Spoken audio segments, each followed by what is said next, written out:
నమస్కారం, నేను మీ జాహ్నవి. మనతో ఉన్నారు ప్రముఖ జ్యోతిష వాస్తు పండితులు, భారతీ శంకరపీఠ వ్యవస్థాపకులు, ప్రముఖ ఆధ్యాత్మికవేత్త, అగ్ని ఉపాసకులు, బ్రహ్మశ్రీ అన్నవరపు తిరుపతి మూర్తి అవధాని గురువు గారు. మాట్లాడేద్దాం. నమస్కారం గురుగారు. ఓం శ్రీ మహాగణాధిపతయే నమః. గురుగారు, అయితే గురు పౌర్ణమి రేపే. గురు పౌర్ణమిని వ్యాస పౌర్ణమి అని కూడా అంటారు. అసలు వ్యాస పౌర్ణమి ఎందుకు వచ్చింది? గురు పౌర్ణమిగా ఇంత ఘనంగా ఎందుకు జరుపుకుంటున్నాం? అంటే చాలా మంది అనేక రకాల సమస్యలతో ఉన్నారు. సో గురు ప్రదేశంతోనే ఏదైనా సాధ్యము అంటారు కదా. ఓకే, మరి సమస్యల నుంచి బయటపడాలి అంటే మీరు ఇచ్చే చక్కటి సలహాలు, రెమెడీస్ ఏంటి గురుగారు? తప్పకుండా అమ్మా. గురు పౌర్ణమి దీని గురించి మనం చెప్పుకోవాలంటే కొంతమందికి బుద్ధి లేని వాళ్ళ గురించి నేను మాట్లాడాల్సి వస్తుంది. అయ్యో గురువు గారు, ఎందుకు ముందే బుద్ధి లేని వాళ్ళు? అవునమ్మా. ఇప్పుడు అంటే గురు పౌర్ణమి అంటే అందరూ ఏం చేస్తుంటున్నారు? ఏం చేస్తున్నారు చెప్పండి? చెప్పండి. గుళ్ళలోకి వెళ్ళిపోతున్నారు, లేదా ఏదైనా గురుగారి దగ్గరికి వెళ్తున్నారు, వెళ్ళేసి వాళ్ళకి పాదపూజ చేసుకుంటున్నారు, అంతా బాగానే ఉంది. వీళ్ళని బుద్ధి లేని వాళ్ళు ఎలా అంటున్నారంటే మీరు అంటారు, అవును, ఈ శరీరం మనకి ఎక్కడి నుంచి వచ్చిందమ్మా? ఎక్కడి నుంచి వచ్చింది? అమ్మ నాన్న, తల్లిదండ్రుల దగ్గర నుంచి వచ్చింది. మొట్టమొదటి గురువులు ఎవరు? వాళ్ళు. ఇప్పుడు ప్రతిరోజు వాళ్ళకి నువ్వు చెయ్యాలి, చెయ్యట్లేదు. ఆద్యంతంలో కూడా నీకు మొట్టమొదటి గురువు ఎవరు? తల్లిదండ్రి. వాళ్ళకి నువ్వు ఏం చేస్తున్నావు? వాళ్ళకి నువ్వు ఏమీ చెయ్యకుండా ఊరు మొత్తం అంగ ప్రదక్షిణం చేస్తాను, పొర్లు ప్రదక్షిణాలు చేస్తానంటే ఉపయోగం ఏంటమ్మా? ఇది మనం తెలుసుకోవాల్సింది. ఇది మాత్రమే నిజం. ఎందువల్లంటే చాలా మంది ఫోన్లు చేశారు, గురుగారు గురు పౌర్ణమి అండి, మీరు ఎక్కడ ఉంటారండి. నేను ఎక్కడ ఉండడం ఏంటండి? కాదండి పూజ చేసుకుంటే నేను బుద్ధి విజ్ఞానం ఉందని అడిగా. అదేంటండి గురుగారు తిడతారంటే, మీ అమ్మగారు నాన్నగారు ఏం చేస్తారంటే మా ఊర్లో ఉన్నారండి. చాతనైతే మీ ఊరు వెళ్ళి మీ అమ్మగారు నాన్నగారికి పాదాలు కడిగి వాళ్ళ పూజ చేసి వాళ్ళకి సాష్టాంగ నమస్కారం చేసి ప్రదక్షిణం చేయి, నీకు ఫలితం వచ్చేస్తుంది. నువ్వు ఇంకేమీ చేయకల్లా. అవి చెయ్యకుండా నాలాంటి వారి దగ్గరికి వచ్చి నా కాళ్ళు పట్టుకొని నేను పూజ చేస్తానంటే నీకు ఫలితం రాదు. ఎందువల్ల రాదు? ఈ శరీరం నీకు ఇచ్చింది వాళ్ళు. నీ మలమూత్రాలని చిన్నప్పటి తీసుకొచ్చి నువ్వు కష్టపడకుండా ఉండాలని చెప్పి వాళ్ళు అప్పు చేశారో, సొప్పు చేశారో, తిన్నారో, కడుపు కట్టుకున్నారో, 4 రూపాయలు సంపాదించుకొని వాళ్ళు తినకుండా వాళ్ళ సుఖాలను చంపుకొని నీ జీవితాన్ని ఇచ్చారుగా. ఇచ్చేందుకు నువ్వు చేసేది ఏంటి? నువ్వు నాకేం చేసావని అడుగుతున్నావా? కరెక్ట్ కాదు కదమ్మా. ఎప్పుడు ఏం చేసినా చేయకపోయినా గురు పౌర్ణమి అన్నప్పుడు నీకు మొట్టమొదటి గురువు. మనకి ఇందులో కూడా నగాయత్ర్యా పరం మంత్రం నమాతు పరదైవతం అని చెప్పబడింది. ఎంతటి సన్యాసైనా తల్లిగారు కనిపిస్తే పాదాభివందనం చేయవలసిందే. అంతటిది ఉన్నప్పుడు నువ్వు నీ తల్లిదండ్రులను ఎందుకు చేయలేకపోతున్నావు? నీ తల్లిదండ్రులకి నువ్వు చేయకుండా బయటకు వచ్చి నేను విష్ణు సహస్రనామం చేస్తాను, లేదంటే ఏదో పీఠాధిపతికి దగ్గరికి వెళ్తాను, మఠాధిపతి దగ్గరికి వెళ్తాను, గురుగారి దగ్గరికి వెళ్ళి పాదాలకు నమస్కారం చేస్తా అంటే నీకు పాపము తప్ప పుణ్యం రాదు. అంటే జీవాత్మ, పరమాత్మ, అంతరాత్మ ఆత్మత్రయంలో అంతరాత్మ ఎవరండి? తనకి శరీరాన్ని ఇచ్చింది. అంగాదంగాత్ సంభవసి హృదయాదధిజాయసే ఆత్మా వై పుత్ర నామాసి సజీవ శరదశతం అశ్మాభవ పరశుర్భవ అని చెప్పి బాలసారి అప్పుడే చెప్పుకుంటారు. ఎందుకని? నా శరీరం నుంచి ఉద్భవించిన పిల్లవాడు అంగాదంగాత్ సంభవసి అని హృదయానికి కత్తుకొని పిల్లవాడి గురించి ఆ మంత్రాలు చెబుతూ ఉంటారు. ఏంటంటే ఆ పిల్లవాడు జీవించినంతకాలము కూడా ఎలాంటి కష్టములు రావద్దు, ఏ కష్టమైనా నేను అనుభవిస్తాను, నా ఆయుష్ కూడా పోసుకొని పిల్లవాడు నిండు 100 ఏళ్ళు ఉండాలని చెప్పి ఆ తల్లిదండ్రి తాపత్రయపడతారు. అటువంటి తల్లిదండ్రికి నువ్వు చేస్తున్నది ఏంటి? ఎలాంటి వందనం చేస్తున్నావు? అందుకని రేపటి రోజు నీకు మంచి జరగాలి, నీ కుటుంబం శ్రేయస్సులో ఉండాలి, వృద్ధి కలగాలి అంటే నువ్వు చేయవలసింది ఏమిటి అంటే, మొట్టమొదటిగా నీ తల్లిదండ్రులు ఎక్కడున్నారు అక్కడికి వెళ్ళి, అంటే నేను విదేశంలో ఉన్నానండి, ఫోన్ చేయి. ఫోన్ చేసి ముందు వాళ్ళకి బ్లెస్సింగ్స్ తీసుకో, వాళ్ళ దగ్గర నమస్కారాలు తీసుకొని వాళ్ళ ఆశీర్వచనాలు తీసుకొని నువ్వు ఏ దేవాలయానికైనా వెళ్ళు. ఈ సందర్భంగా ఒక చిన్న మాట, అంటే ప్రస్తుతం సొసైటీలో జరుగుతుంది, ప్రతి ఒక్కళ్ళకి దాదాపుగా ఉన్నది ఏంటంటే, నిజంగా మీరు అన్నట్టు ఒక గురువుకి వెళ్ళి నమస్కరించాలంటే గర్వంగా చెప్పుకుంటున్నారు, ఒక గుడికి వెళ్ళాలంటే గొప్పగా చెప్పుకుంటున్నారు, స్టేటస్లు పెడుతున్నారు.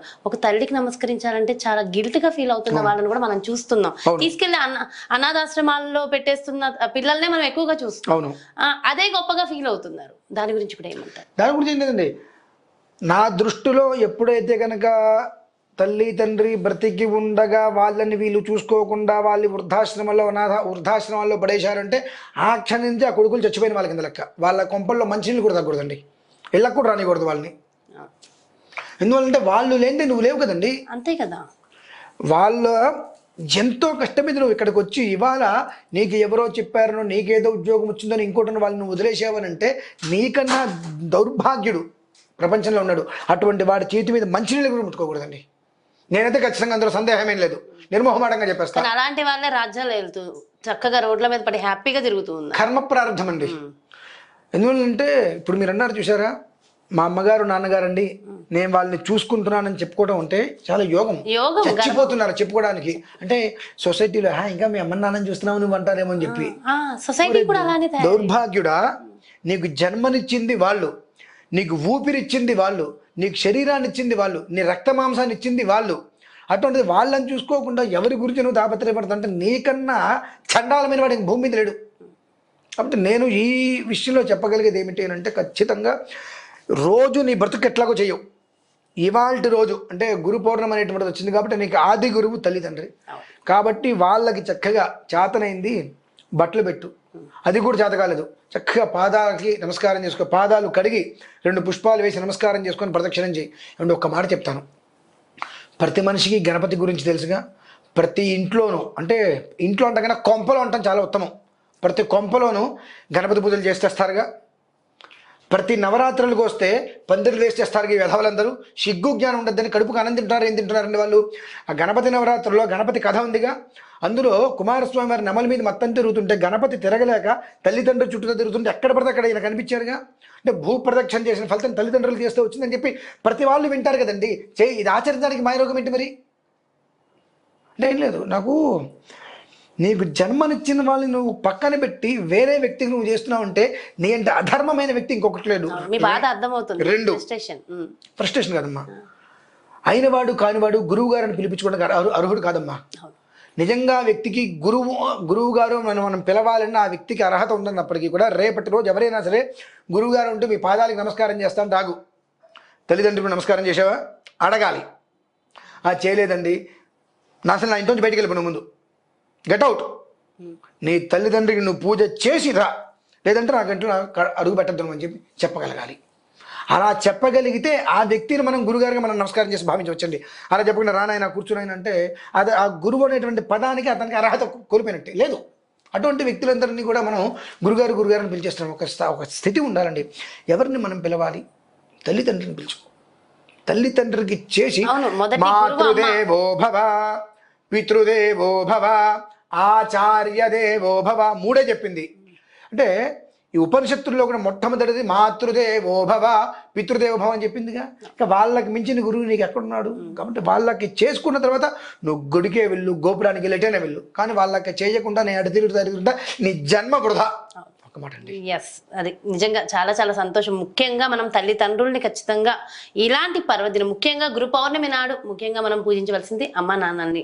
వాళ్ళ కాళ్ళకి నమస్కారం చేసి అక్షింతలు వేయించుకుని కుదిరితే ప్రదక్షిణ చేయలేదంటే బ్లెస్సింగ్స్ తీసుకో. ఎలా అయినా అది భూమతం జరగక్కర్లేదు కదా. గురుగారి దగ్గరికి వెళ్తున్నారు, దంపతులను కూర్చోబెట్టున్నారు, చుట్టూ తిరుగుతున్నారుగా. ఆ 3 తిరుగులకి తిరగాల్సింది తెలియాలి. నా మనస్సాక్షికి నన్ను కన్నది తల్లి తండ్రి. నేను ఆకాశం నుంచి ఊడి వల్ల భూమిలోంచి మొక్కలాగా మొలవల. వాళ్ళిద్దరు ఒక్క కష్టం నా జీవితం. తండ్రి ఒక్క శిరస్సులో 3 నెలలు, తల్లి ఒక్క గర్భంలో 9 నెలలు వెరసి 12 నెలలు వాళ్ళు నేను కనిపించకుండా మోశారు. కనిపించిన తర్వాత ఇంతకాలం మోశారు, ఇంకా మోస్తూనే ఉన్నారు. మనకి ఏదైనా కష్టం వస్తే ఎక్కడికి వెళ్ళాలంటే ఫలానా వాళ్ళ అబ్బాయిని చెప్పుకుంటున్నారు. వాళ్ళ ఇనిషియల్ నా ఇంటి పేరు నువ్వు పెట్టుకోవద్దురా అంటే వాడికి బ్రతికి ఎక్కడుందండి? ఇప్పుడు తండ్రి మీద కోపంతో తండ్రి వదిలేసి వచ్చేసాడు కొడుకు. ఆ తండ్రికి ఇక తట్టుకోలేక నాకు కొడుకులు లేరు, వాడు నా కొడుకు కాదు అని అంటే వాడు ఇన్షియల్ అంటే ఏం చెప్పుకుంటాండి? అంటే ఎవరినో నా తండ్రి అని చెప్పుకుంటాడా? అటువంటి స్థితికి వస్తున్నారండి. అయితే గురుగారు, తల్లిదండ్రులు బ్రతికి ఉన్న వాళ్ళైతే చక్కగా తల్లిదండ్రులకు నమస్కారం చేసుకోవాలి. మరి ఒకవేళ కొంతమంది కాలం చేస్తారు కదా, అలాంటి వాళ్ళు జ్యేష్ఠో పితృ సమాన అన్నయ్య ఉన్నాడుగా, జ్యేష్ఠో పితృ సమాన. దీనికి చిన్న కథ చెప్తానమ్మా. రామ లక్ష్మణ భరత శత్రుఘ్నుడు 4. దశరథ మహారాజు చనిపోయాడు. రాముడు వారు ఏడుస్తున్నారు. వీళ్ళ 3 ఆడుకుంటున్నారు మిగిలిన వాళ్ళు. రాముడు వారు చేరా తండ్రి చనిపోయాడు మీకు బాధ లేదురా అంటే, అదేంటన్నయ్య తండ్రి నీకు చనిపోయింది, మాకు తండ్రి బ్రతికే ఉన్నాడు, నువ్వే జ్యేష్ఠో పితృ సమాన. కాబట్టి మా 3కి తండ్రి బ్రతికే ఉన్నాడు, నీకు తండ్రి చనిపోయాడు కాబట్టి నువ్వు బాధపడుతున్నావు, మాకు నువ్వు పెద్దవాడు ఉన్నావు కదా అన్నారు. అందుకని తల్లిదండ్రులు లేరు. అన్నయ్యని తీసుకుని అన్నయ్యకి నమస్కారం చేస్తారు. ఒకవేళ అన్నదమ్ములు కూడా కొంతమందికి ఉండరు, అంటే అన్ని మాట్లాడుకోవాలి కదా. అవునవును. సో చాలా మంది పాపం అడగచ్చు, అయ్యో మాకు అన్నయ్య లేడండి. కుటుంబ పెద్దలు ఉన్నారుగా, అంటే కుటుంబ పెద్దలు ఎవరో ఒకళ్ళు నీకు ప్రధానంగా నీ అన్న తమ్ముళ్ళు చూసుకో, తల్లిదండ్రులు లేరు, అన్న తమ్ముళ్ళు చూసుకో. లేకపోతే కుటుంబంలో ఇంకెవరైనా నీకు చిన్నాన్నలు, నీ శ్రేయస్కరు మరి ఉన్నారా, లేరు, అప్పుడు ఆయన దగ్గరికి వెళ్ళు, గురుగారి దగ్గరికి వెళ్ళు. అంటే మూడో వ్యక్తే గురుగారు. లేదు అంటే ఇప్పుడు ఖచ్చితంగా మనం పితృవులకి నమస్కారం చేసుకోవాలి అంటారు కదా, అలా కూడా మనం చేయవచ్చు, శుభ్రంగా చేయాలి, చేయాలి కూడా కదా.